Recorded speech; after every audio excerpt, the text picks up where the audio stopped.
نه د دې دپاره خپل څلور بچي شهیدان کړي.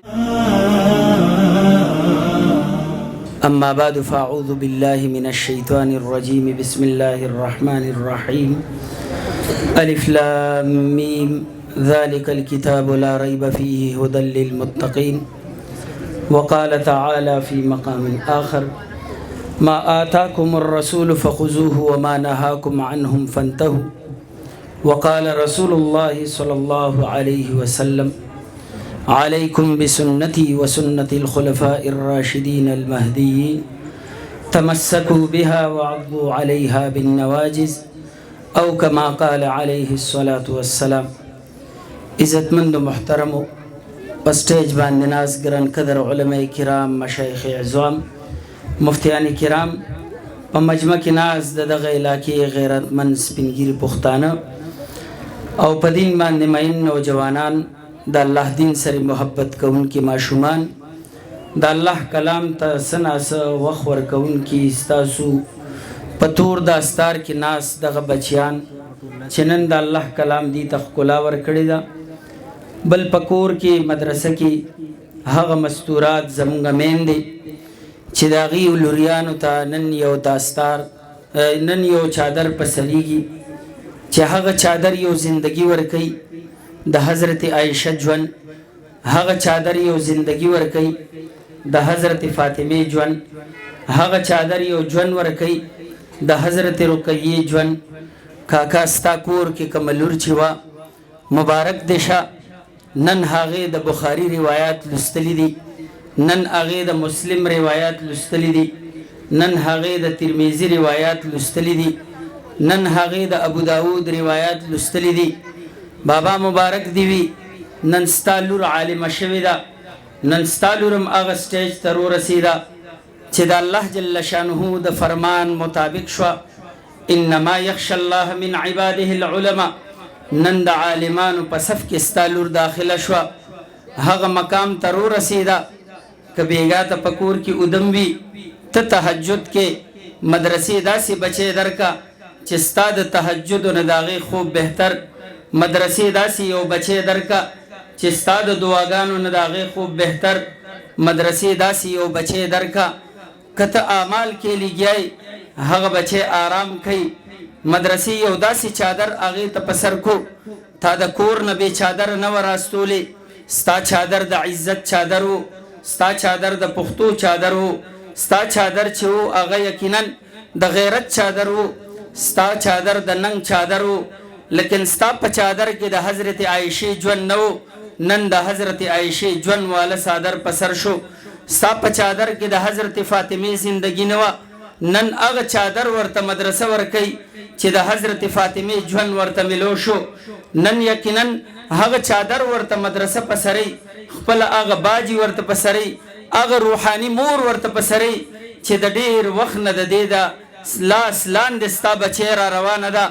لیکن نن ستا بچی تم هغه چادر په سریږي کم چادر کې چې د حضرت عائشې د تهمتونو کړېدلو ژوند پروت دی، د حضرت فاطمه د اوښکو زندگی پکې پرته ده، د حضرت زینب ژوند پکې پروت دی، د حضرت رقیه جړه پکې پرته ده او د حضرت سمیه جرأت پکې پروت دی. نن هغه چادر ستا د بچی سر تراغو خوش قسمت ای پلارا، خوش قسمت ای مورې، نن ستا بچی تم د حضرت عائشې زندگی ملو شو. تفصیل نشم بیانولې کته بیګا ته د خپل بچی نه تپوس وکې چې د حضرت عائشې د تهمتونو زندگی سوا درته وای بابا د قرآن تفسیر مې چې کله لستلو په دغه مدرسه کې مې کله د حضرت عائشې هغه صفحې لستله بابا زما د سترګو نه اوښکې روانې وې، په هغه خپل چادر باندې مې دا اوښکې پاکولې. ما ته څه پته وه چې حضرت عائشې د دې چادر دپاره کم ژوند د تهمتونو تیر کړی دی، حضرت فاطمه د دې چادر دپاره کومه زندگی د کړهونو تیره کړې ده چې د بطحا په بازار کې د پیغمبر علیه الصلاة والسلام په لپه کې د حضرت فاطمه اوښکې راځي، محمد رسول الله بره ګوري، حضرت فاطمه ځان ته راجوښتئ، آواز لګئ ای فاطمه ستا د ابا جان دا دین به هر کچو پوخ کور ته رسي. نن هغه دین بابا ستا کور ته راغلی دی، نن هغه لپټه د حضرت عائشې ستا کور ته راغلی ده، نن د فاطمه هغه ژوند ستا کور ته هرکلی ویلی دی. نن ستا بچی ته ښکلا ورکړې ده، نن ستا بچی ته ژوند ورکړی دی. قسم دی خوش قسمت یې هغه د بخاري چادر چې په هغې کې د محمد رسول الله ژوند پروت دی، هغه د مسلم چادر چې په هغې کې د حضرت عایشې زندگی پرته ده، هغه د ابو داود چادر چې په هغې کې د حضرت سمیې جرت پروت دی، په هغې کې د احادیثو ژوند پروت دی، په هغې کې هغه صفا زندگی نن ستا بچی ته میلو شوه. بیا ولې ونه وایو چې د مدارسو په موږ باندې احسان دی، د دغه علماو په موږ باندې احسان دی، یقینا د دغه باجیګانو زموږ او ستاسو په بچیانو لوریانو باندې احسان دی، یقینا د هغه خلکو په موږ احسان دی کومو خلکو چې د دې مدرسې مرسته کړې ده، کومو خلکو چې دې ته داد ورکړی دی، کومو خلکو چې یقینا ستا دا بچی دغه حد ته راوستله. نن ښکل که خپله دا بچی دغه چادر په خپلو اوښکو باندې ښکل کا، په دې چادر کې ژوند د عایشې پروت دی. بابا کله دغه لور ستا کور ته درشي د هغې نه مخکې رب د دې دپاره دو فرشتې رالیږلي دي چې دا فرشتې د دې نه مخکې دنیا ته نه وي راغلي، د دې نه بعد به دنیا ته نه راځي. صرف ستا د بچی د تندي ښکلولو دپاره، صرف ستا د بچی د چادر د کتلو دپاره، صرف ستا بچی ته دغه ژوند مبارکبادي ویلو دپاره رب د اسمان نه فرشتې رالیږلي دي. کاکا چې کله دا لور ته په تندي ښکلې، کله چادر ته ښکلې، د ستا نه مخکې دوو فرشتو ښکل کړي وي، بیا به دغه فرشتو ته د دنیا ژوند او د دنیا راتګ نصیب کېږي نه.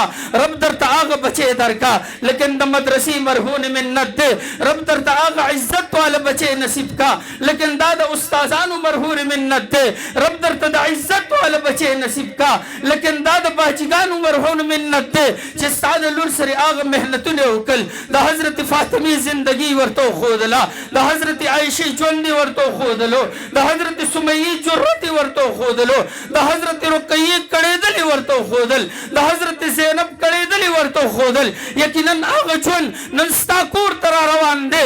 خوش قسمته یې پلاره، خوش قسمته یې مورې، د بخاري لور نن تا ته در روانه ده، د امام بخاري د احادیثو نه ډکه ګلدسته کومه لور چې تا راوستې وه یقینا د هغې په سوچ او فکر کې د حضرت عایشې ژوند نه و پروت، د هغې په ذهن کې د حضرت عایشې زندګي نه وه پرته، د هغې په لوپټه کې د حضرت فاطمې ژوند نه و پروت. نن یې مدرسه تا ته واپس کوي، نن یې دغه علما تا ته واپس کوي، چند ساله بعد درته دغه لور درکوي لیکن دغه لور د ژوند د عایشې زده کړی دی، دغه لور د ژوند د حضرت سمیې زده کړی دی، دغه لور د ژوند د حضرت رقیې زده کړی دی. ما ویل د هغه خنسا رضي الله تعالی عنها د څلورو بچو شهادتونه پکې پراته دي، کومه خنسا رضي الله تعالی عنها چې د محمد رسول الله سبا تمارکه ده، خپل بچی د ځان سره ودرئ، څلور زامنې دي.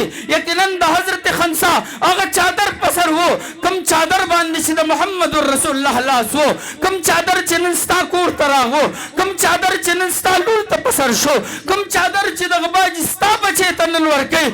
ای بچی ته خوش قسمته یې، نن د بخاري چادر درته په سر شو، هغه چادر دی چې حضرت خنسا د دې دپاره خپل څلور بچي شهیدان کړي.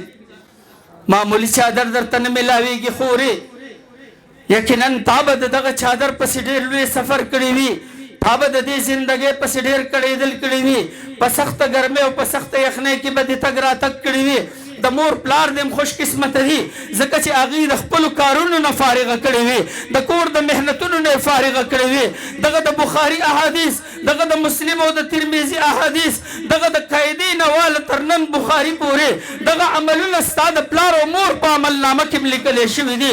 یقینا هغه خوش قسمته لور چې د حضرت فاطمې په ژوند باندې جوړه شوه، د حشر په میدان کې به پلاره، د حشر په میدان کې به مورې 500 کاله مخکې تا ته په انتظار باندې وي. او په مجلس کې ناست دا واړه ماشومان چې نن د مدرسې د دې د کاریانو د دې د استادانو هغه محنتونه چې نن ستا بچي ته دا تور داستار په سر دی، یقینا دا هغه داستار دی چې بلال د دې داستار دپاره د مکې په ګلو کې راښکلی کېدو، یقینا دا هغه داستار دی چې حباب بن ارد په سروټکو باندې پروت و، یقینا دا هغه داستار دی چې حبیب د بدن په ټوټې کېدو باندې حاصل کړی و، یقینا دا هغه داستار دی چې نن ستا دې وړوکي بچي ته د بلال زندګي وښودله، د ابوبکر صدیق صداقت یې وښودلو، د عمر فاروق شجاعت یې وښودلو، نن ستا دې بچي ته دغه تور داستار د حضرت عثمان د حیا ډک ژوند ورکو. یقینا ستا بچي صرف قرآن نه دی زده کړی، ستا بچي صاحب قرآن جوړ شوی دی. ستا بچي صرف قرآن نه دی زده کړی، ستا بچي ته نن داستار په سر شوی دی. ستا بچي نن د محمد رسول الله ژوند زده کړی دی. ستا بچي نن د صحابو زندګي زده کړې ده. ته به چې څنګه طریقې سره ته د خپل بچي د بابا تپوس وکړه. په دې وړوکو شونډو به درته ووایي چې زه د کور نه راوځم، په دغه خپه باندې راوځم، په دې دعا سره راوځم. کله چې کور ته دننه کېږم په ښه خپه باندې دننه شم، فلانکې دعا لولم. کله چې زه خوراک کوم دغه دعا لولم، کله چې څښاک کوم بیا دغه دعا لولم، کله چې بازار ته ورځم بیا په دې دعا سره ځم، کله چې وته کېږم دا دعا لولم، کله چې راپاسم دا دعا لولم. یقینا دغه وړوکي بچي دا تور داستار په سر کړی دی، دغه توره چوغۍ اچولې ده. دا د مخلصینو لباس دی. یقینا دا د هغه علماو لباس دی، کومو علماو چې نن ستا بچي ته قرآن ورکړی دی. او نن ستا د بچي په سر باندې دا تور داستار د ناظري یا د حفظ دی. بابا که د ناظري وي بچي د حفظ ته پرېږده، کال به د په سر باندې د حفظ داستار راشي، بیا وروسته به د په سر باندې د مشکات داستار راشي، بیا د هغې نه بعد به د په سر باندې د بخاري داستار راشي. مقصد مې د خبرې دا دی په ستا بچي چې یو کال نیم د علماو په غېږه کې تېر کو، د مدرسې په چاردې والې کې تېر کو، په دغه علماو سره ژوند تېر کو. نن هغه بچي چې تا د دغه ګیټ نه راستولو بابا د په سر باندې ټوپۍ نه وه، نن په داستار کې تا ته مدرسه واپس کوي. د په سوچ او فکر کې قرآن نو، نن د قرآن بچي تا ته واپس کوي. د سینه د قرآن نه خالی وه، نن د قرآن سینې والا بچي تا ته واپس کوو. تا بغیر قرآن سینه را کړې وه، د قرآن والا سینه نن موږ درکوو.